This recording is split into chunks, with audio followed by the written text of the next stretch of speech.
in 30 minutes on BBC World. Hard Talk.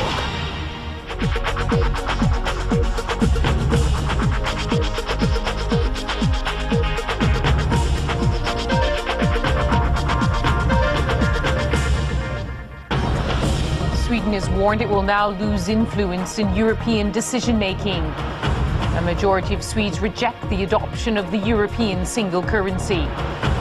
Collapse in Cancun, trade talks break down as rich and poor countries fail to agree. And police arrest a man in connection with the killing of the sister of the tennis players Venus and Serena Williams.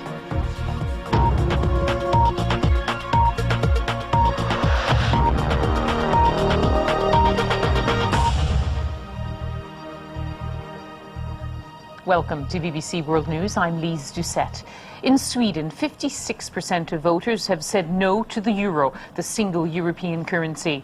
Last night's results defied predictions that the Yes campaign would benefit from a sympathy vote following the murder of Anna Lindh, Sweden's pro-euro foreign minister. Across Europe, reaction to the vote is mixed. In Britain and Denmark, which still haven't adopted the euro, its opponents welcome the Swedish vote. But the European Commission President Romano Prodi has said it would mean Stockholm would now lose influence in EU decision-making. And you're watching BBC World. Let's get details now on the implications of the Swedish vote for business. Here's Jane Sinclair. Thanks, Lyse. Yes, big business is counting its losses in Sweden after that shattering defeat.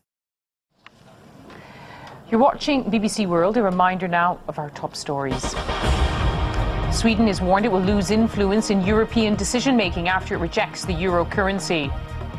After days of bitter wrangling, the world trade talks in Mexico have collapsed.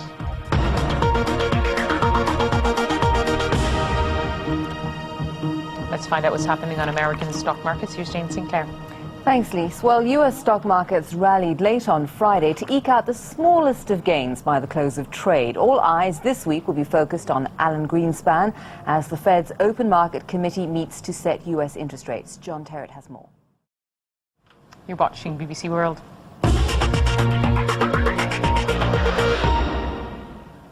Not many surprises in motor racing. Here's Mike Bushell. No, Michael Schumacher wins yet again. Thanks, Lyse. Hi there. And he took a huge step as well towards a record 6th world title when he came out on top in a thrilling duel with Juan Pablo Montoya to claim victory in the Italian. And now a reminder of our top stories here on BBC World. In Sweden, voters have decisively rejected the euro. The European Commission has warned Stockholm may now lose influence in European decision-making. But euro opponents in Britain and Denmark have welcomed the Swedish decision. We'll have more news later, but for me, Lyse Doucet, and the rest of us in the newsroom, that's all for now.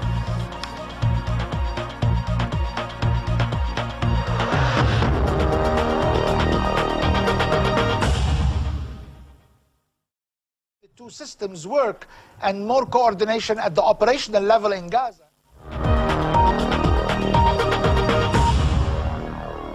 We apologize to interrupt that edition of Hard Talk. We're going to take you live now to Washington, where the U.S. Secretary of State Colin Powell is speaking about U.S. foreign policy. Let's hear what he has to say. Empire. We have never been imperialist. We seek a world in which